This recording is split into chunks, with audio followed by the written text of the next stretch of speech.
Hello. Welcome to I'm back again with another Marvel review. A Miss Marvel review. I really don't have that much to say about this one, and I have somewhere I'm going to be, so I'm going to try to be quick. But I do have a little. So Miss Marvel is a show about a Muslim American superhero, first one in the MCU, and it's also like a teenage superhero who's like a fan. She's like a big fangirl of superheroes, and then she gains superpowers and becomes a superhero. And so it's feel good coming of age story with superhero stuff. And if you've seen some of the other things you've reviewed, I like coming of age stories if they're written well, if they're done well. I have a soft spot for that kind of stuff. And so because of that, I enjoyed this show. It also really helps when the main character, I feel like for a coming of age story, the main character has to be likable. They kind of need to be likable from the beginning, or at least from early on. Like, you have to want to root for the character that is coming of age in order for a story like that, in order for a coming of age story to land. And that they got that right. That they got the casting. The casting, that's the best part of the show, without a doubt, is the lead actress. They found such a perfect person to play this role. And from what I've seen and heard about her, it seems like they basically just found somebody who just was this character they already had in mind, like just a real person.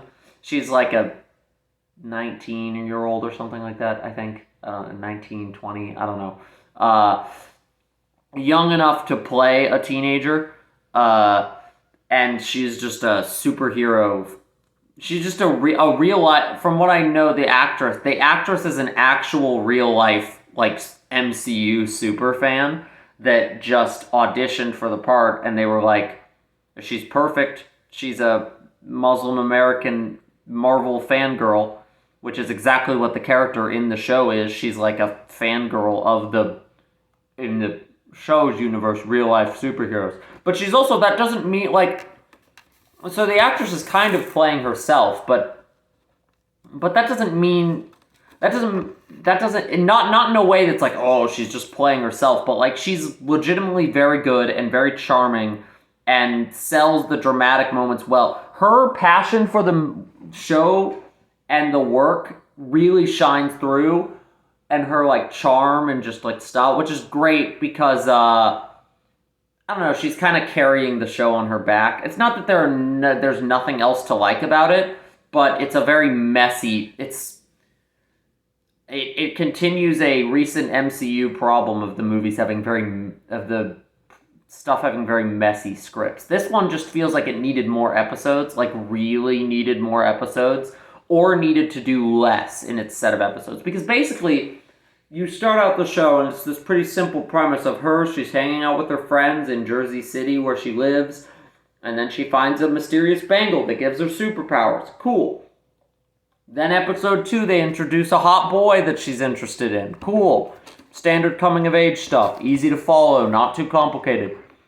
Then in episode 3, spoiler warning for Miss Marvel, by the way. I'm going to spoil it. I feel like anybody watching this is either already... you're either going to watch this show or you're not. I'm not going to sell it on you, but yeah, spoiler warning for if you care. If you, for some reason, care. You shouldn't care too much because the plot is the least interesting part. Then, first 2 episodes, standard coming-of-age plot, nothing weird, easy to follow. Then episode 3... she's introduced to the Cute Boys family, and the Cute Boys family are a group of powerful clandestine creatures. They're called the Clandestines, and they're like Jinn, and she's one of them too. Her great-grandma was one of them, and they're trying to return to their home dimension. Alright, we're getting a little out there, but that's cool. By the end of that same episode, those clandestine characters who asked her to help them at the beginning find out that she's not immediately helping them at that exact moment, and are like, Alright, time to kill her. Huh? Huh? So then within that episode, they decide they're going to kill her, fight her. Then next episode, she goes to Pakistan to visit her grandma to learn lore about the Bengal, lore about her great grandma. And like that part's cool. They talk a lot about the partition event in Indian history, where like India and Pakistan were basically split off, and about all the I don't from my understanding, all the like Muslims had to migrate to Pakistan. I think I didn't know. I mean, this is the kind of non-white historical event that they actually don't teach in schools, and Miss Marvel will probably teach a lot of people what this is, including me.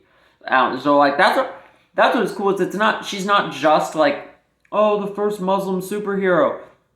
Her culture is like the main focus of the show and what revolves around her, and it's that like window into a different culture. It's still an American culture because she's still like American, but like that window into a different subsection of American culture with a different with a like really effortlessly charming protagonist is what kept me watching after episode 3, where the plot went cuckoo bananas. The plot never really recovers from that. Episode 4 introduces a different secret hidden group with a different cute boy in Pakistan. That hidden group matters even less than the first one, but at least they don't turn into lame Marvel villains by the end. Instead, they die. Well, the cute boy doesn't die, but his dad does. So there's like 2 different groups now. One of them's not even really a group, it's just this kid that's helping her. And then the clandestines unlock their home dimension, and then the first cute boy gets powers and they have to help him, and then the villain of the series ends up not even being the clandestines, but instead being the government, which like, cool on a Marvel show for having the government, like a Marvel show about Muslims having the government be the villains because they're like government overreach and like tracking them and raiding the mosque. Like, okay, political commentary, like good for Marvel, I guess. But it's like, okay, but those aren't really interesting villains either. They're better than the actively badly written like CW tier clandestines, but they're still not that good. So basically, after episode 3, I was just watching because I liked the main character that much, and because it was easy to turn on an episode for 30 to 45 minutes every week. Most of the episodes are on the shorter side. And like, for that, like, it was fun. It was like, and when she went back, like, the historical stuff was really interesting, and her hanging out with her friends stuff is really interesting. The plotting to connect all that together and like give her an enemy to face, not good. Not good at all. Very bad. Like, the clandestines are some of the worst MCU villains ever. And that is the